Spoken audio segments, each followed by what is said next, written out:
ফিলিস্তিনের মুজাহিদদের জন্য fund collection করে তাদের কাছে পাঠাতে হবে। এটা জান, এটা হলো মাল। আর জান, আমাদের দেশের বিজ্ঞ মুফতি সাহেবরা যদি ফতুয়া দেয় জিহাদ ফরজ, তখন জান দিয়ে জিহাদ করা। 3 নাম্বার, আলসিনাতিকুম, জবান দিয়ে জিহাদ করবা। ফিলিস্তিনের বিরুদ্ধে গোটা দুনিয়াও যদি এখন হয়ে যায়, গোটা দুনিয়ার বিরুদ্ধে আমাদের বলতে হবে। এটা হলো জবান দিয়ে বলতে থাকা। বুঝে আসছে সবার কথাগুলো? জিহাদের নিয়ত আছে সবার? কার কার আছে দেখি? মাশাআল্লাহ, হাত নামান। জিহাদের নিয়ত না থাইকা যদি মারা যান, মুনাফিকি মৃত্যু।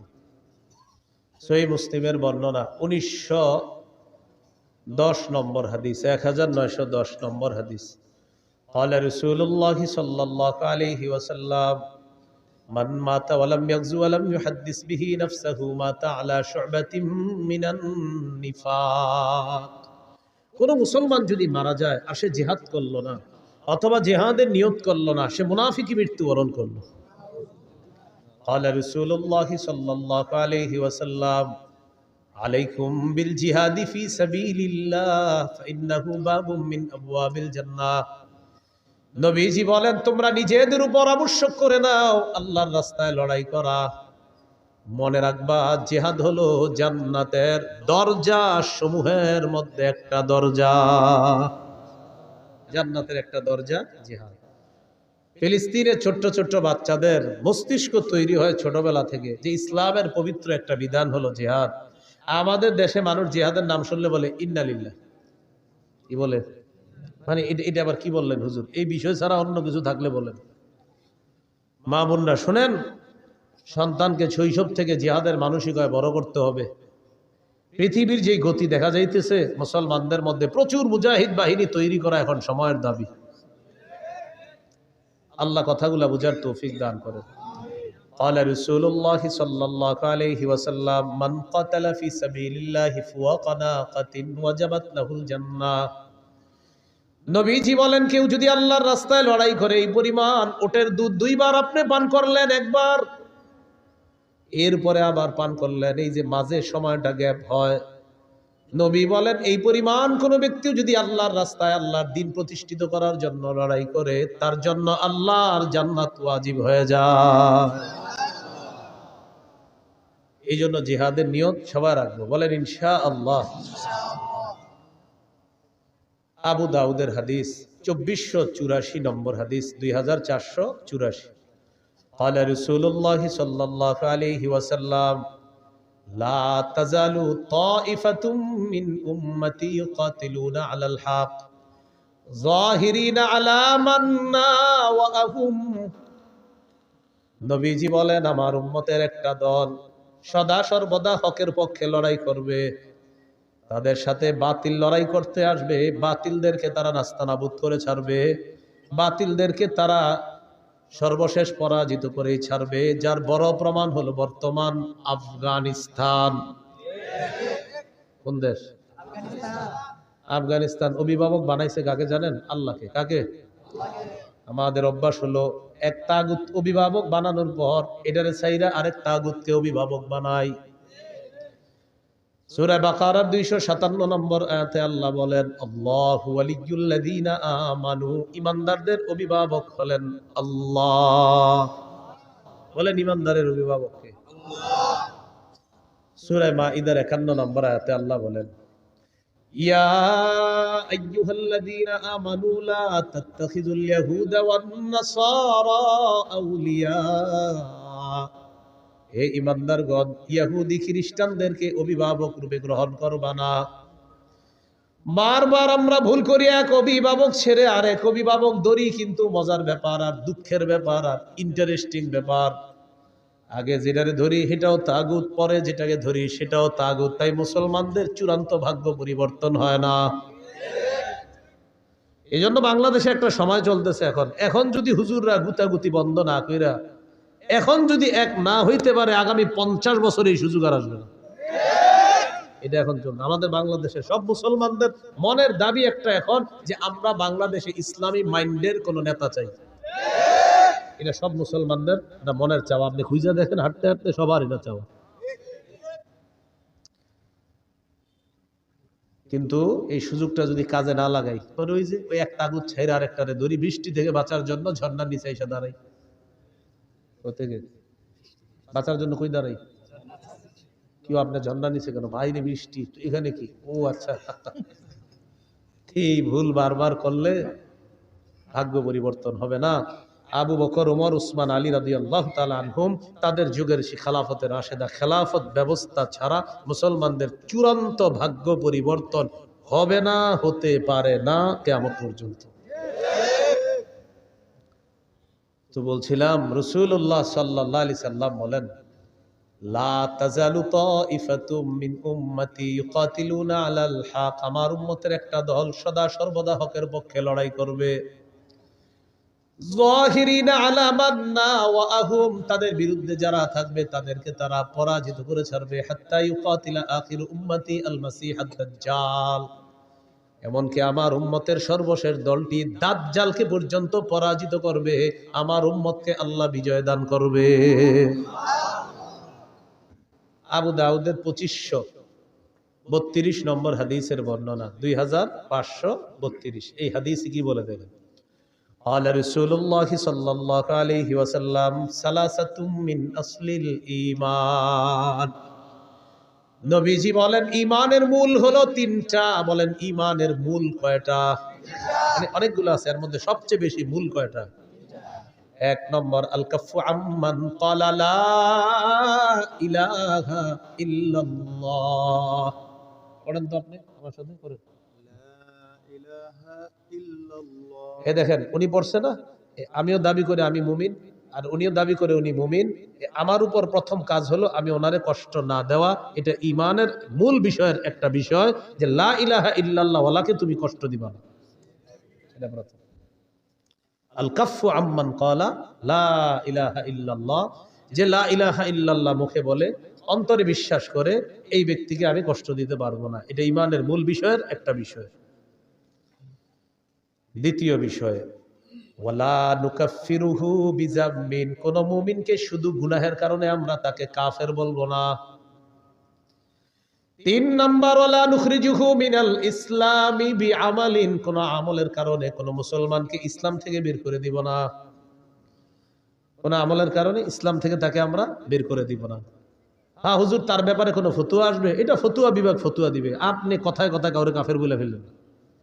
তাহলে ঈমানের মূল বিষয় তিনটা। এক নাম্বার, আল কাফু আম্মান ক্বালা লা ইলাহা ইল্লাল্লাহ, যে ব্যক্তি বলে লা ইলাহা ইল্লাল্লাহ তাকে কোনো কষ্ট না দেওয়া।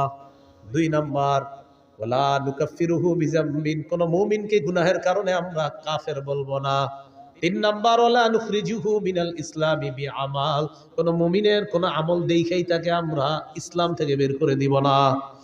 এরপর আল্লাহ নবী বলেন, ওয়াল জিহাদু মাযিন মুনযু বাসানি আল্লাহু ইলা আইয়ু কাতিলা আখির উম্মতি আদ-দাজ্জাল। নবী বলেন, আমি যেদিন থেকে আল্লাহ আমাকে নবুয়ত দান করছেন, সেদিন থেকে জিহাদ জারি আছে, জিহাদ ফরজ আছে, কিয়ামত পর্যন্ত চলতে থাকবে। আমার উম্মতের শেষ দলটা দাজ্জালের সাথে লড়াই করা পর্যন্ত আমার এই জিহাদের যে বিধান আল্লাহ দিয়েছেন, কিয়ামত পর্যন্ত এটা চলতেই থাকবে।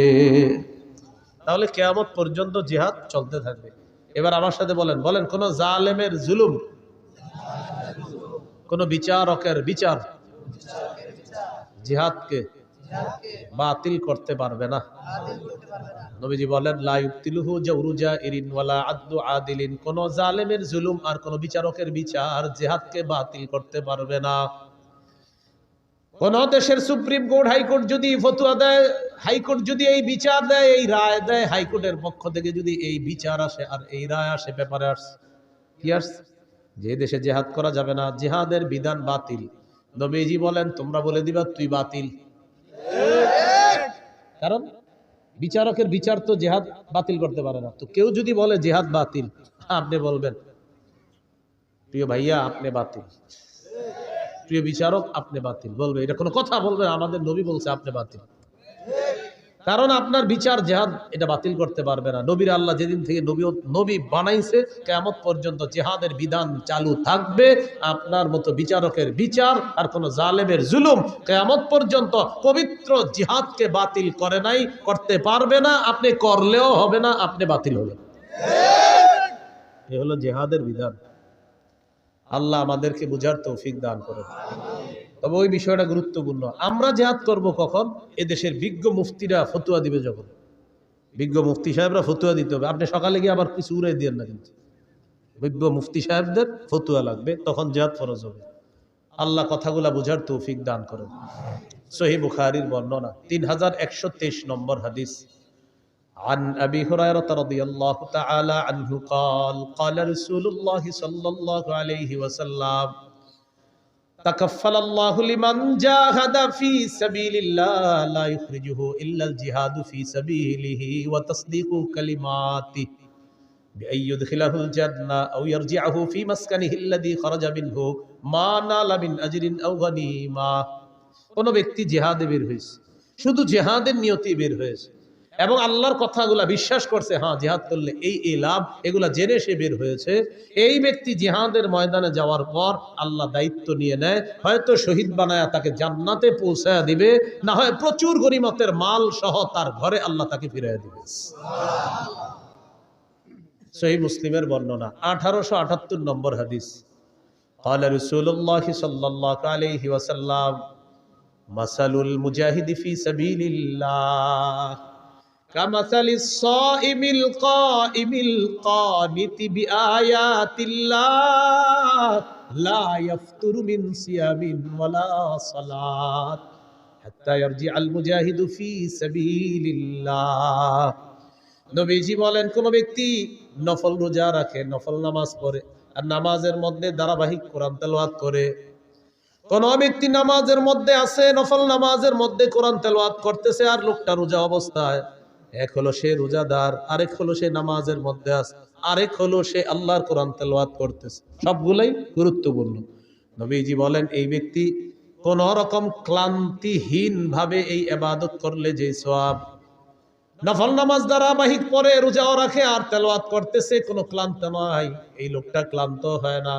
এই ক্লান্তিহীন নামাজ রোজা, ক্লান্তিহীন তেলাওয়াত করে সেই ব্যক্তি যেই সওয়াব পাবে, আল্লাহর রাস্তায় যেই মুজাহিদ, এই মুজাহিদ জিহাদে যাওয়ার পর ফিরে আসার আগ পর্যন্ত এই পরিমাণ সওয়াব আল্লাহ তার আমল নামায় দিয়ে দেয়। চলতে থাকে আমল নামায়। এটা মুজাহিদ যদি আল্লাহর রাস্তায় যায়। আবু দাউদের বর্ণনা 1449 নম্বর হাদিস। এই হাদিসের বর্ণনাকারী সাহাবীর নাম আব্দুল্লাহ ইবনে হুবশিকিল খাসআমি রাদিয়াল্লাহু তাআলা। তিনি বলেন, আন্না রাসূলুল্লাহ সাল্লাল্লাহু আলাইহি ওয়াসাল্লাম সুইলা আইয়ুল আ'মালি আফযালু ইয়া রাসূলুল্লাহ। নবীজিকে জিজ্ঞাসা করা হলো, হুজুর কোন আমল সবচেয়ে শ্রেষ্ঠ? নবীজি বললেন, তুলুল কিয়াম, লম্বা সময় নামাজে দাঁড়ায়া থাকা, এটা শ্রেষ্ঠ আমল। শীতকালে লম্বা সময় একটু নামাজ পড়েন, তাহাজ্জুদ পড়েন, লম্বা সময় একটু দাঁড়ায় থাকেন শীতকালে, বলেন ইনশাআল্লাহ। 4 রাকাত সুন্নত একদম 3.5 মিনিটের বেশি লাগাবেনি না। কি বলেন? 4 রাকাত 4 রাকাত। প্রথম 2 রাকাত মনে করেন ঠিক মতো পড়ছে, পরে ইমাম সাহেব জামাতে দাঁড়াইবো, পরের 2 রাকাত পুরাই বুলেট শুরু হয়ে গেছে। এই ঘটনা কি? মুয়াজ্জিন সাহেব ইকামত দিছে, হের কথা হলো আমি এই 2 রাকাত যেমনি হোক শেষ করে দৌড়মুই হুজুর। পরে এই দেখবেন পাশে যারা আছেন, তখন দেখবেন প্রথম 2 রাকাত ঠিক ছিল, পরে ওই তৃতীয় রাকাতে মানে আমি বুঝাই, সুবহানা রাব্বিয়াল আযীম, এই বাক্যে সিন কয়বার? একবার। সুবহানা রাব্বিয়াল আযীম, সিন কয়বার হুজুর? একবার। সুবহানা রাব্বিয়াল আযীম, সিন কয়বার? একবার। এবার দেখেন, এর মানে উনি 3 বার সুবহানা রাব্বিয়াল আযীম বলেন, কারণ যেহেতু সু সু সু আর সিন তো একবার বাক্যে, এর মানে সু সু সু মানে 3 বার সুবহানা রাব্বিয়াল আযীম কমপ্লিট। এটা পাশে থেকেও শুনবেন না সময়, দেখবেন মানে কি আপনি সুপ কি, এই বাক্যে যদি সিন তার যে 3-4 বার আছে তাহলে বুঝতাম আপনি একটাই বলছেন বাক্য, কিন্তু বাক্যে তো সিন একবার, এর মানে আপনি সু সু 3 বার বলা মানে আপনি সুবহানা রাব্বিয়াল আযীম 3 বার পড়ে ফেলছেন। এরকম পাশে দেখবেন আল্লাহু আকবার, আল্লাহর সাথে তামাশা করেন, ফাজলামি করেন। তুলুল কিয়াম, লম্বা সময় নামাজে দাঁড়ানো বড় ইবাদত। ভাই নামাজ ধীরস্থির ভাবে পড়েন, জীবনে এই কাজটা খুব সুন্দরভাবে করবেন, বলেন ইনশাআল্লাহ। উযু করবেন সুন্দরভাবে, মসজিদে নামাজ পড়বেন সুন্দরভাবে, নামাজের সাথে কোনো আপোষ করবেন না। এমনকি আলোচক যারা আলোচনা করে তাদের আলোচনা যদি মনে করেন আলোচনায় উঠাবে, তারা আলোচনার মাঝেও নামাজকে তাড়াহুড়া না করা, সফরে অন্তত আলাসরিন না আতইন এটাও সুন্দর মতো পড়তে হবে, সুবহানা রাব্বিয়াল আযীম আলা এটা সুন্দর মতো পড়তে হবে, কমপক্ষে 3 বার সুন্দর মতো পড়তে হবে। 1 মিনিটে 2 রাকাত যেন শেষ না হয়, বিষয়টা দিয়ে খেয়াল রাখবেন। তো রাসূলুল্লাহ সাল্লাল্লাহু আলাইহি সাল্লাম বললেন তুলুল কিয়াম, সবচাইতে শ্রেষ্ঠ আমল আল্লাহর কাছে লম্বা সময় নামাজের মধ্যে দাঁড়িয়ে থাকা। কিলা আইয়ুস সাদাকাতি আফজালু ইয়া রাসূলুল্লাহ, হুজুর কোন সদকাটা সবচাইতে শ্রেষ্ঠ? নবীজি বললেন জাহদুল মুকিল্লি, কোন ব্যক্তি পরিশ্রম করে কষ্ট করে উপার্জন করে যেই সম্পদ, এই কষ্টার্জিত উপার্জন থেকে যদি সে আল্লাহর রাস্তায় দান করে, সদকা করে, মাদ্রাসায় দেয়, তার এই সদকা আল্লাহর কাছে সর্বশ্রেষ্ঠ সদকা হয়ে যায়। রিকশা চালাইছেন, কিছু টাকা কামাইছেন, 5 টাকা সদকা করছেন, মাস শেষে বেতন পাইছেন, কষ্টার্জিত এই বেতন পাওয়ার পর ইখলাসের সাথে 5টা টাকাই কোন অসহায়কে দিছেন, এই আমলটা আল্লাহর কাছে শ্রেষ্ঠ সদকা হয়ে যায়। তাইলা আইয়ুল হিজরাতি আফজালু ইয়া রাসূলুল্লাহ, হুজুর কোন হিজরত আল্লাহর কাছে সবচাইতে শ্রেষ্ঠ আপনার কাছে জানতে চাই। নবীজি বললেন মান হাজারা মা হারামাল্লাহু আলাইহি, আল্লাহ যা হারাম করেছেন এই হারাম থেকে বেঁচে থাকা হলো আল্লাহর কাছে সর্বশ্রেষ্ঠ হিজরত। কিলা আইয়ুল জিহাদি আফজালু ইয়া রাসূলুল্লাহ, হুজুর কোন জিহাদ আল্লাহর কাছে সবচেয়ে শ্রেষ্ঠ? নবীজি বললেন মান জাহাদাল মুশরিকিনা বিমালিহি ওয়া নাফসিহি, যে ব্যক্তি মুশরিকদের বিরুদ্ধে তার জানমাল নিয়ে লড়াই করে, এই জিহাদ আল্লাহর কাছে সর্বশ্রেষ্ঠ জিহাদ হয়ে যায়। এবার আল্লাহ নবীকে প্রশ্ন করলেন ফাইয়ুল কতলি আশরাফু ইয়া রাসূলুল্লাহ, জিহাদের ময়দানে যারা শহীদ হয়ে যায় কোন শহীদটা সবচেয়ে শ্রেষ্ঠ?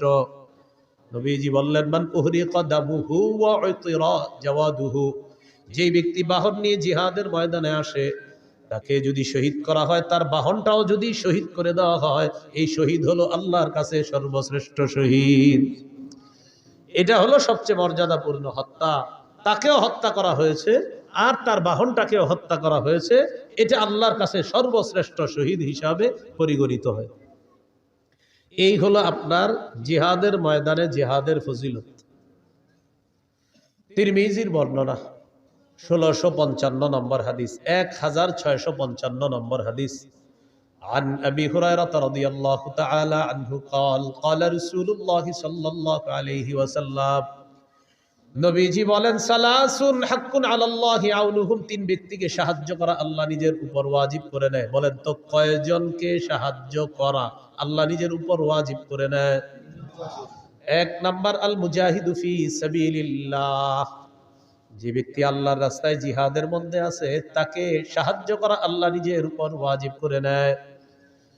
2 নম্বর আল মুকাতাবুল্লাযী ইউরিদুল আদা, চুক্তিকৃত গোলাম, মালিকের সাথে চুক্তি হয়েছে এই পরিমাণ টাকা দিলে মালিক তাকে আজাদ করে দিবে, আল্লাহ তাআলা এই গোলামকে সাহায্য করা নিজের উপর ওয়াজিব করে নেয়। 3 নম্বর আন-নাকিহুল্লাযী ইউরিদুল আফাফা, কোন ব্যক্তি যদি বিয়ের মাধ্যমে পবিত্র হতে চায় আল্লাহ তাআলা তাকে সাহায্য করা নিজের উপর ওয়াজিব করে নেয়। বিয়ের মাধ্যমে কি হতে চায়? পবিত্র। আপনার নিয়ত হলো আপনি বিয়ে করবেন, এই ওয়াজের পরে অনেকে গিয়ে বলবে হুজুর আমি তো নিয়ত করছি বিয়ের মাধ্যমে পবিত্র হব, কই টাকা পয়সা তো আসতেছে না। আপনার নিয়ত পুরোটা আমারে বলেন নাই, আপনার নিয়ত অনেকগুলো আছে। 1 নাম্বার নিয়ত, যে মায়াটারে দেখবেন আপনি বিয়ের জন্য, এই মেয়েটারে আপনার বাপেরও দেখাবেন বিয়ের আগে, এটা আপনার নিয়তে আছে। বলেন বালেগা হুবো বধূকে বলেন, আবার বালেগা হুবো স্ত্রীকে শ্বশুরের জন্য দেখা সম্পূর্ণ হারাম। তো আপনার নিয়ত এটা আছে যে আমার আব্বা দেখবে, যাই হোক আব্বা দেখছে, যাই হোক সবাই দেখার পরে সর্বশেষটা কি? আমেরিকা দুলাভাই থাকে, দুলাভাই যতক্ষণ পর্যন্ত হা না বলবে বিয়ের ব্যাপারে, হা হবে না। তো সর্বশেষ কন্যা পক্ষের জানানো হবে আমার দুলাভাই আমেরিকা আছে, উনি হ্যাঁ বললে হ্যাঁ, কারণ বিয়েটা তো দুলাভাই করবে। এই জন্য দুলাভাই ছবিটা দেখবে, দেখার পর দুলাভাই যদি বলে হ্যাঁ, নির্লজ্জ আর বেহায়ার মতো নিজের বউয়ের ছবিটা বন্ধুদেরকে আর দুলাভাইয়ের কাছে পাঠাবে, এত বেহায়া আর বেশরম। তো দুলাভাই ছবি দেখে, দেখার পর দুলাভাই বলবে নাক কেমন, কান কেমন, চোখ কেমন, তারপর তিনি বলবে হ্যাঁ অথবা না, কারণ বিয়েটা তার দুলাভাইয়ের সাথেও হবে, তার সাথেও হবে। নির্লজ্জ কোথাকার, বেহায়া কোথাকার, হারাম কাজ করে আবার বলে উনি বললেই হবে। এইভাবে বলার পরেও অনেকের লজ্জা হবে না, দেখবেন অনেকে এখনো দেখেন পাঠাইতেছে মোবাইলে। 3 নাম্বার, যে বিয়ের মাধ্যমে নিজের পবিত্র করতে চায় এই ব্যক্তিকে সাহায্য করা আল্লাহ নিজের উপর ওয়াজিব করে দেয়। তাহলে এর মধ্যে একজন হলো মুজাহিদ। তিরমিজির বর্ণনা 1656 নম্বর হাদিস, 1656 এই হাদিসের মধ্যে আছে عن أبي هريرة رضي الله تعالى عنه قال قال رسول الله صلى الله عليه وسلم নবীজি বলেন লা ইউকলাবু আহাদুন ফি সাবিলিল্লাহ ওয়াল্লাহু আ'লামু বিমা ইউকলাবু ফি সাবিলিহি ইল্লা জাআ ইয়াউমাল কিয়ামাতি ওয়াল লাউনু লাউনুদ দাম ওয়ার রিহু রিহুল মিস। কোন ব্যক্তি যদি জিহাদের ময়দানে যায়, আঘাতপ্রাপ্ত হয়, আঘাতপ্রাপ্ত হওয়ার পর কিয়ামতের ময়দানে এই লোকটা এমন অবস্থায় উঠবে, তার যে আঘাতের জায়গায় আঘাতের কারণে তার রং হবে রক্তের রং, আর সেখান থেকে মেশক আম্বরের ঘ্রাণ বের হবে। তাহলে গেল জিহাদ, জিহাদের ময়দান। এবার বলেন শহীদ, বলেন শহীদ, বলেন আল্লাহ তাআলা যদি কখনো আমাকে তৌফিক দান করে, সবাই বলেন আমি আল্লাহর পথে শহীদ হব ইনশাআল্লাহ। সহিহ মুসলিমের বর্ণনা 1909 নম্বর হাদিস, قال رسول الله صلى الله عليه وسلم من سأل الله الشهادة بصدق بلغه الله منازل الشهداء وإن مات على فراشه। এলাকার নাম কি? ফুলতলা। এই ফুলতলার একজন নিয়ত করছে, আল্লাহ আপনি যদি আমারে কখনো সুযোগ দেন আমি শহীদ হব। কোন এলাকার? ফুলতলা। তো নিয়ত করছে আল্লাহ সত্যি আমি শহীদ হব, নিয়ত করছে। সে যদি তার ঘরের বিছানায় মারা যায়, আল্লাহ তাকে শহীদদের মর্যাদায় পৌঁছায় দিবে। তিরমিজির হাদিস 1661 নম্বর হাদিস, বাস হয়ে গেছে তো। 1661 নম্বর হাদিস তিরমিজির এই হাদিসের মধ্যে আছে قال رسول الله صلى الله عليه وسلم ما من أحد من أهل الجنة يسره أن يرجع إلى الدنيا غير الشهيد। নবীজি বলেন জান্নাতের মধ্যে যারা থাকবে তারা কেউ দুনিয়ার মধ্যে আসতে চাইবে না, শুধু শহীদ জান্নাতের মধ্য থেকে দুনিয়াতে আসতে চাইবে। কে? শহীদ। শহীদ ছাড়া আর কেউ আসতে যাবে না। কেন? নবী বলেন ফাইন্নাহু ইয়ারজিউ ফাইন্নাহু ইউহিব্বু আন ইয়ারজি'a ইলা দুনিয়া, শহীদ দুনিয়ার মধ্যে আসতে চায় এই কারণে, ইয়াকুল হাত্তা উকতালা 10 মাররাত, শহীদ দুনিয়ার মধ্যে আসতে চায়, এসে বলবে আল্লাহ আমাকে তুমি আবার শহীদ করে দাও, আবার আমাকে জিন্দা বানাও, আবার আমাকে শাহাদাতের নসিব করো, মাবুদ তুমি আবার আমাকে জিন্দা করো, আবার শহীদ হওয়ার তৌফিক দিয়ে দাও। এইভাবে যদি 10-12 শহীদ হতে হয়, আল্লাহ আমি 10 বার শহীদ হতে রাজি আছি মাওলা। নবী বলেন কেন জানুনি? মিম্মা ইয়ারা বিম্মা আতাহুল্লাহু মিনাল কারামা, শহীদকে আল্লাহ যে মর্যাদা দান করেন, যে পুরস্কার দান করেন, এই পুরস্কারের আশায় শহীদ বারবার বলবে আল্লাহ আবার যদি জিন্দা হতাম, আবার যদি শহীদ হতাম, আবার যদি জিন্দা হতাম, আবার যদি শহীদ হতাম, তাহলে বারবার এই পুরস্কার আমি লাভ করতাম। শহীদ চাইবে, আমি বারবার দুনিয়াতে যাব, আবার শহীদ হব, আবার জিন্দা হব, আবার শহীদ হব। সহিহ বুখারীর বর্ণনা 2797 নম্বর হাদিস, قال رسول الله صلى الله عليه وسلم নবীজি বলেন ওয়াল্লাযী নাফসি বিয়াদিহি লাওয়াদিতু আন্নী উকতালু ফি সাবিলিল্লাহ সুম্মা উহইয়া সুম্মা উকতাল সুম্মা উহইয়া সুম্মা উকতাল সুম্মা উহইয়া। নবী বলেন আল্লাহর কসম আমার মন চায় আমাকে শহীদ করা হোক, আবার আমাকে জিন্দা করা হবে, আবার আমাকে শহীদ করা হবে, আবার আমাকে জিন্দা করা হবে, আবার আমাকে শহীদ করা হবে, আবার জিন্দা করা হবে, আবার শহীদ করা হবে। হাদিস দ্বারা বোঝা যায় যতবার আমি শহীদ হব ততবার যদি জিন্দা করা হয় এরপরেও যেন আবার আমাকে শহীদ করা হয়। এটা নবীর আশা। তিরমিজির বর্ণনা 1663 নম্বর হাদিস। বলেন আল্লাহর কাছে শহীদের স্পেশাল 6টি বৈশিষ্ট্য। কয়টি বৈশিষ্ট্য? মন দিয়ে শোনেন। 5 নম্বরে কি কয় দেখেন, আগে 6টাই শুনেন আর কি, সবগুলো শুনেন। قال رسول الله صلى الله عليه وسلم للشهيد عند الله 6 خصال। আল্লাহর কাছে শহীদের 6টা পুরস্কার, 6টা মর্যাদা। 1 নাম্বার ইগফারু লাহু ফি আউয়ালি দাফআতিন ওয়া ইউরা মাকআদুহু মিনাল জান্নাহ। শহীদের শরীরের রক্তের ফোঁটাটা পড়ার সাথে সাথে তাকে জান্নাতের আসনটা দেখানো হয় আর তার আগের গুনাহগুলো মাফ করে দেওয়া হয়। এই যে মনে করেন আমি শহীদ হচ্ছি, ওনারে শহীদ করা হচ্ছে, আল্লাহ কবুল করুন। তো মনে করেন শহীদ হবে, ওনার এই রক্তের ফোঁটাটা পড়লো, আমি শহীদ হবো, আমার রক্তের প্রথম ফোঁটাটা পড়তেছে, ওই টাইমে শহীদকে জান্নাত দেখানো হয় আর তার সব গুনাহ মাফ। 1 নাম্বার বৈশিষ্ট্য। 2 নাম্বার ওয়ায়ুজারু মিন আযাবিল কবরি। কবরের আযাব থেকে তাকে নিরাপত্তা দেওয়া হয়, রক্ষা করা হয়। 3 নাম্বার ওয়ায়ামানু মিনাল ফাজাইল আকবরি। কিয়ামতের ময়দানের বিভীষিকাময় মুহূর্ত থেকে সে নিরাপত্তা লাভ করবে। শহীদ যে, এইগুলা নিয়ে তার কোনো পেরেশানি নেই। কিয়ামতের ময়দানে কি হবে না হবে এটা নিয়ে শহীদের কোনো চিন্তা নাই, পেরেশানি নেই, এগুলো অন্য বিষয়। সুবহানাল্লাহ। কোন কোন মুহাদ্দিস বলছে ফাজাউল আকবার দ্বারা জাহান্নামের আযাব উদ্দেশ্য। 4 নাম্বার ওয়ায়ুদউ আলা রাসিহি তাজুল ওয়াকারিল ইয়াকুতা খায়রুম মিনাদ দুনিয়া ওয়া মা ফিহা। মরমর পাথর দ্বারা খচিত একটা মুকুট শহীদের মাথায় পরিয়ে দেওয়া হবে, যে পাথরটা দুনিয়ার মাঝে যা কিছু আছে সব কিছুর চাইতে আরো উত্তম। কয় নাম্বার হলো? 4। 5 নাম্বার কি কয় ওয়ায়ুজাওয়াজু 72 যাওজাতাম মিনাল হুরিল ঈন। 5 নাম্বার 72 জন হুরের সাথে তার বিয়ে দেওয়া হবে। সুবহানাল্লাহ। 6 নাম্বার ওয়াইশাফাউ ফি 70 মিন আকারিবিহি। তার নিকটাত্মীয়র মধ্যে কমপক্ষে 70 জনের ব্যাপারে তার সুপারিশ কবুল করা হবে। সুবহানাল্লাহ। এই 6টা বৈশিষ্ট্য শহীদের। আল্লাহ আমাদেরকে জজবাত দান করেন, আমিন। শহীদি তামান্না দান করেন, আমিন। সূরা আলী ইমরান 169 নম্বর আয়াত। এই আয়াতের একটা ব্যাখ্যা হাদিস হলো আবু দাউদের হাদিস 2520 নম্বর হাদিস, 2520 হাদিসটি মন দিয়ে শুনেন। ওলামা হযরত ছাড়া অন্যরা জবাব দেন, ওলামায়ে কেরাম ছাড়া অন্যরা। উহুদের যুদ্ধে কয়জন মুসলমান শহীদ হয়েছে? হ্যাঁ, মাশাআল্লাহ, কয়জন? 70 জন। আব্দুল্লাহ ইবনে আব্বাস রাদিয়াল্লাহু তাআলা আনহুমার বর্ণনা দেখেন কি বলে।